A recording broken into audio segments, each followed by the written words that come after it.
ব্যাগপত্র নিয়ে শেষমেশ অনুভবের কাছেই ফিরে এলো লাজু। সম্পূর্ণ জানতে দেখতে থাকো। গল্পের শুরুতেই দেখা যায় লাজুকে একটা কথা বারবার জিজ্ঞেস করতে থাকে সুদেব, আর বলে, তোকে একটা প্রশ্ন করি, তুই কার সাথে এলি অত দূর থেকে? তখন লাজু মনে মনে ভাবে, এই মানুষগুলোকে যদি এখন সত্যি কথা বলি, এরা জানি না কি ভেবে নেবে, তাই আমাকে এখন মিথ্যে বলতে হবে। ঠাকুর তুমি দেখো, আমি তো মিথ্যে বলতে চাই না, কিন্তু মাঝে মধ্যে এমন অবস্থা হয় যে বলা ছাড়া আর কোনো উপায় থাকে না। তখন সুদেব জিজ্ঞেস করে, কিরে, তোকে তো একটা কথা তখন থেকে জিজ্ঞেস করছি, তুই উত্তর দিচ্ছিস না কেন? এরপর দেখা যায় কমলা বলে, আরে এই মেয়ে এই বাড়িতে কেন এলো আমি তো কিছুই বুঝতে পারছি না, এই মেয়েকে তুই রেখে আয় ওই বাড়িতেই।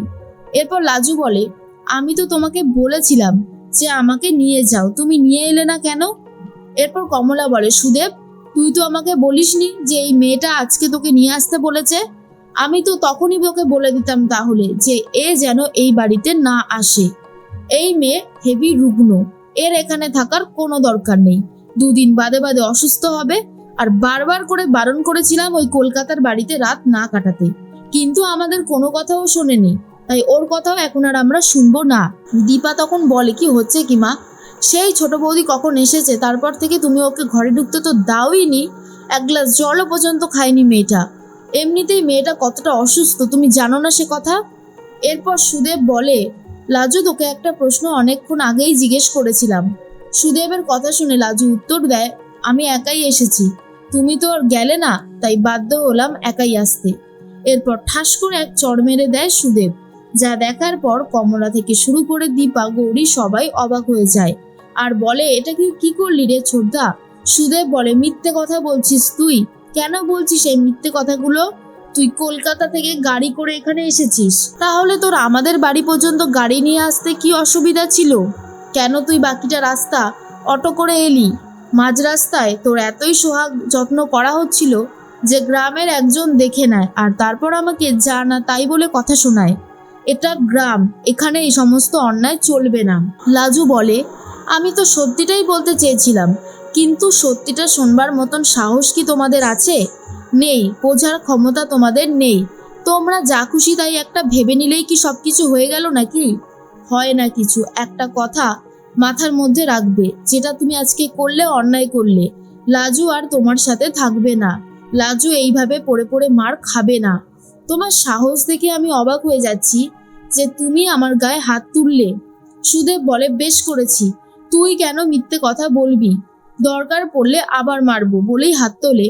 এরপর দীপা সেই হাতটা ধরে নেয় আর বলে, ছোটদা, অনেক হয়েছে, তুই আর একটা মারও ছোট বৌদিকে মারবি না। কি শুরু করেছিস বলতো? কি লাভ পাচ্ছিস এসব কিছু করে? ঝামেলা করে কি সত্যি কোনো লাভ আছে? নেই তো, তাহলে কোনো দরকার নেই ঝামেলা করার। কমলা বলে, এই মেয়ে হচ্ছে একটা নষ্ট মেয়ে, একে এই বাড়িতে রাখলে আমাদের জাত চলে যাবে, গ্রামে আমাদের কোনো সম্মান থাকবে না, তাই এই মেয়েকে এই বাড়িতে রাখা যাবে না। দীপা বলে, কেন রাখা যাবে না?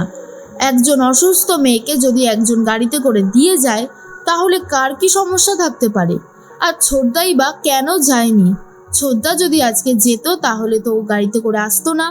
ও তো আগেই বলছে যে ও বলেছিল আজকে আসবে, তুই কেন যাসনি রে ছোটদা? এরপরেই তখন সুদেব বলে, আমার আর কিছু ভালো লাগছে না, আমি আর এই ব্যাপারে একটা কথাও বলতে চাই না, অনেক তো হলো, এইবার একটু শান্তি চাই।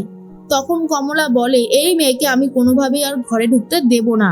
তখন লাজু বলে, তাহলে আমি এক্ষুনি চলে যাচ্ছি, আমার আর এখানে থাকার কোনো দরকার নেই, যা হবে দেখা যাবে, যা পারি তাই কাজ করব, কিন্তু এই বাড়িতে আর এক মুহূর্তও নয়। এরপরেই বনলতা কথা বলতে থাকে অনুভবের সাথে। অনুভব তো ফিরে আসে আর বলে, তুমি কি লাজুকে পুরো ওর বাড়ি পর্যন্ত দিয়ে আসলে নাকি? অনুভব বলে, আচ্ছা, তোমার সাথে আমি কথা বলতে চাই না, তবুও তুমি এরকম ভাবে সেধে সেধে যে কেন কথা বলো, এটাই মাঝে মধ্যে বুঝে উঠতে পারি না। তখন বনলতা বলে, আমি তোমার স্ত্রী, আর তুমি আমার সাথে এইভাবে কথা বলতে পারো না। অনুভব বলে, আমি মানি না যে তুমি আমার স্ত্রী। আর শোনো, একটা কথা কান খুলে শুনে রাখবে, লাজু সোমবার দিন থেকে কলেজ যাবে। ও যদি কলেজ না যায় বা ওকে যদি কলেজ যেতে দেওয়া না হয়, তাহলে কিন্তু আমি কাউকে ছাড়বো না। সুদেবকে বলে দিও, তোমার তো বন্ধু হয়, সোমবারের মধ্যেই যেন কলকাতা এসে শিফট করে লাজুকে নিয়ে, না হলে অনেক খারাপ হতে চলেছে ওর সাথে। বনলতা বলে, এত কম সময়ের মধ্যেও কি করে সবটা জোগাড় করবে? এমনিতেই তো ওর ঘটে কোনো কিছু বুদ্ধি নেই, টাকাও নেই, একটা সময় তো লাগে। বনলতার কথা শুনে অনুভব বলে, লাজুর পড়াশোনা যেন কোনো ক্ষতি না হয়, বেশি সময় দেওয়া যাবে না, কথাটা সুদেবকে জানিয়ে দিও। এরপর বনলতা বুঝতে পারে সে অলরেডি ফেঁসে গেছে।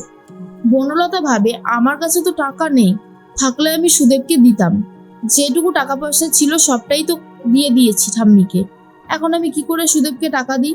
এরপর সুদেবকে ফোন করে বলে, সুদেব, লাজুকে নিয়ে তুমি কবে কলকাতায় শিফট হবে আমাকে একটু বলো তো। সুদেব বলে, আমার কাছে অত টাকা কোথায়, তুমি তাহলে আমাকে কিছু টাকা পয়সা দাও, তুমি তো বলেছিলে দেবে। বনলতা বলে, আমার কাছে টাকা কোথায়, তুমি জোগাড় করো। সুদেব বলে, এমনিতেই আমার মাথা গরম আছে, তার উপরে এসব ফোন করে আমাকে তাতিয়ে দেওয়ার কোনো মানেই হয় না টিচার দিদি, ফোনটা তুমি রাখো। বনলতা বলে, অনুভব কিন্তু বলেছে লাজু যদি সোমবার দিন কলেজ না যায় তাহলে অন্য রকমের ব্যবস্থা নেওয়া হবে। তুমি কি চাইছো এরপর তুমি তোমার লাজুকে হারাও? না, মনে হচ্ছে এবার তুমি তোমার বউকে হারিয়ে তবেই ছাড়বে। সুদেব বলে, পাওয়ার জন্য তো টাকা লাগবে, আমার কাছে অত টাকা কোথায়? ঘর ভাড়া নিতে গেলে অনেক অনেক টাকার দরকার, রয়েছে তো একটা ওই মুদিখানার বিজনেস, ওখান থেকে আর কত টাকাই বা লাভ হয় যে আমি এত কিছু করব? বনলতা বলে, তাহলে তুমি কলকাতায় এসে কাজ করো, কলকাতায় কাজ করলে কত টাকা মাইনে পাওয়া যায় তোমার হয়তো কোনো আইডিয়া নেই, যদি আইডিয়া থাকতো তাহলে হয়তো আর এই কথাগুলো বলতে না। এরপরেই লাজুর কথা ভেবে সুদেব বলে, আচ্ছা আমি চেষ্টা করছি। অন্যদিকে কমলা বলে, এই মেয়ে এই বাড়িতে থাকবে না, এই মেয়েকে আমি কোনোভাবেই আর মেনে নিতে পারছি না। সুদেব বলে, আমার কাছে টাকা পয়সা থাকলে আমি ওকে নিয়ে কলকাতায় থাকতাম, কলকাতায় কোনো একটা কাজবাজ করতাম। হারান তখন বলে, কোনো দরকার নেই, এই মেয়ের পিছনে আর একটা টাকাও খরচা হবে না, এই মেয়ে চলে যাক, তুই এখানে থাক। সুদেবের কথা না শুনেই লাজু ব্যাগপত্র গোছাতে শুরু করে দেয় আর বলে, লাজু আর এখানে থাকবেন না, সমস্ত কিছু লাজু গোছাতে শুরু করে দেয়। আর অন্যদিকে সুদেব বলে, লাজু চলে গেলে আমি কি নিয়ে থাকবো?